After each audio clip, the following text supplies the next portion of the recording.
Di suatu pagi yang tenang, saat embun masih menempel di dedaunan dan suara gamelan halus mulai mengalun, ada sebuah kisah yang terukir dalam sejarah tanah Jawa. Sebuah kisah yang melampaui waktu dan ruang. Kisah ini adalah tentang asal-usul bahasa Jawa, sebuah bahasa yang konon diturunkan dari para dewa dan leluhur agung, lahir dari kombinasi mantra kuno, doa para resi, dan kebijaksanaan para raja yang memerintah di tanah yang kaya akan budaya dan tradisi ini. Menurut legenda, jauh di masa lalu, ketika alam semesta masih muda dan para dewa tinggal di antara manusia, ada sebuah pertemuan sakral di puncak Gunung Merapi. Di sana, para dewa berkumpul dalam cahaya yang berpendar, membahas nasib umat manusia dan bagaimana mereka bisa berkomunikasi dengan satu sama lain dan dengan para dewa.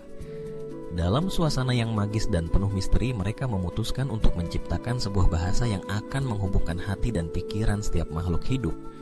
Sebuah bahasa yang akan mengandung kekuatan dan kebijaksanaan. Di tengah pertemuan yang megah itu, para resi yang dikenal sebagai penjaga pengetahuan dan spiritualitas mulai melantunkan mantra-mantra kuno. Suara mereka mengalun lembut, seperti aliran sungai yang mengalir di antara bebatuan. Setiap kata yang diucapkan adalah seperti benih yang ditanam di tanah subur, menunggu untuk tumbuh menjadi sesuatu yang indah.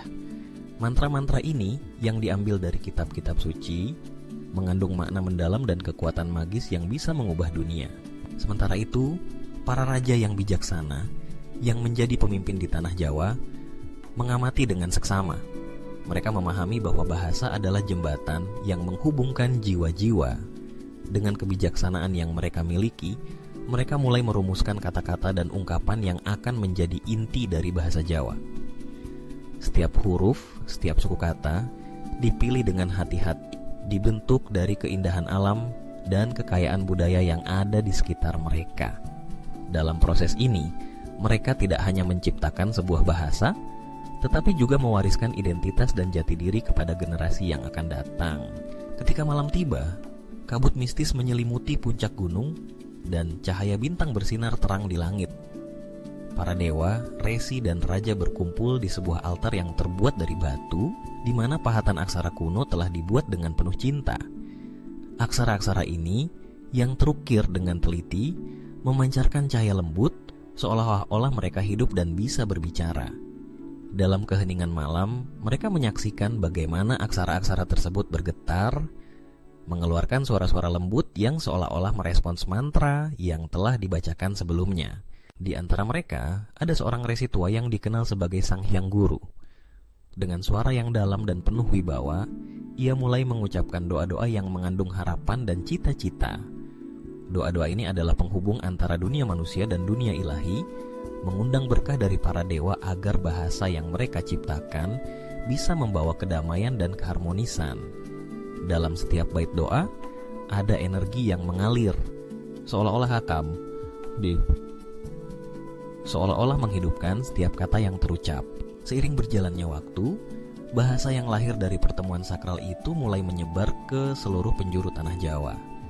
Masyarakat mulai menggunakannya dalam kehidupan sehari-hari, tidak hanya sebagai alat komunikasi, tetapi juga sebagai sarana untuk mengekspresikan seni, budaya, dan tradisi. Dalam setiap bait puisi, dalam setiap alunan lagu, bahasa Jawa menjadi suara jiwa yang menggambarkan keindahan alam dan kedalaman perasaan manusia. Namun, meskipun bahasa ini telah menjadi bagian dari kehidupan sehari-hari, akar-akarnya tetap terhubung dengan mitologi Hindu-Buddha yang kaya. Aksara kuno yang ditulis di atas gulungan naskah lontar menjadi saksi bisu perjalanan panjang bahasa ini. Ketika angin berhembus lembut, gulungan lontar itu terbuka, memperlihatkan tulisan-tulisan yang penuh makna, seolah-olah mengundang siapapun untuk menyelami kebijaksanaan yang terkandung di dalamnya. Dalam setiap huruf ada cerita tentang dewa-dewa, tentang perjalanan jiwa, dan tentang pencarian makna hidup. Di tempat-tempat suci, di antara reruntuhan candi yang megah, suara mantra kuno masih bisa terdengar. Suara-suara ini yang dipanjatkan oleh para pendeta mengalun dalam harmoni dengan aliran air suci dari mata air keramat. Setiap percikan air yang jatuh seolah-olah membawa pesan dari para leluhur mengingatkan kita akan pentingnya menjaga warisan budaya dan bahasa yang telah diturunkan dari generasi ke generasi. Dengan setiap tahun yang berlalu, bahasa Jawa terus berkembang dan beradaptasi, namun esensinya tetap sama. Ia adalah jembatan antara yang ilahi dan yang duniawi, antara yang kuno dan yang modern. Dalam setiap percakapan, dalam setiap ungkapan, ada keajaiban yang mengalir, mengingatkan kita akan kisah-kisah yang telah mengukir sejarah dan membentuk identitas kita sebagai bangsa. Kisah asal-usul bahasa Jawa adalah sebuah perjalanan yang penuh dengan keajaiban dan misteri. Dari pertemuan para dewa di puncak gunung hingga keheningan malam yang dipenuhi dengan cahaya bintang, setiap elemen dalam cerita ini mengajak kita untuk merenungkan kekuatan bahasa sebagai alat penghubung. Bahasa Jawa bukan hanya sekadar alat komunikasi, tetapi juga sebuah warisan budaya yang membawa serta jiwa dan hati dari setiap orang yang menggunakannya. Dalam setiap kata yang terucap, ada keabadian yang mengalir, menghubungkan kita dengan leluhur, dengan para dewa, dan dengan tanah yang kita cintai. Bahasa ini adalah saksi bisu dari perjalanan panjang umat manusia, sebuah legenda yang akan terus hidup selamanya, mengalun dalam irama gamelan, mengalir dalam setiap aliran sungai, dan bergetar dalam setiap jiwa yang merasakannya.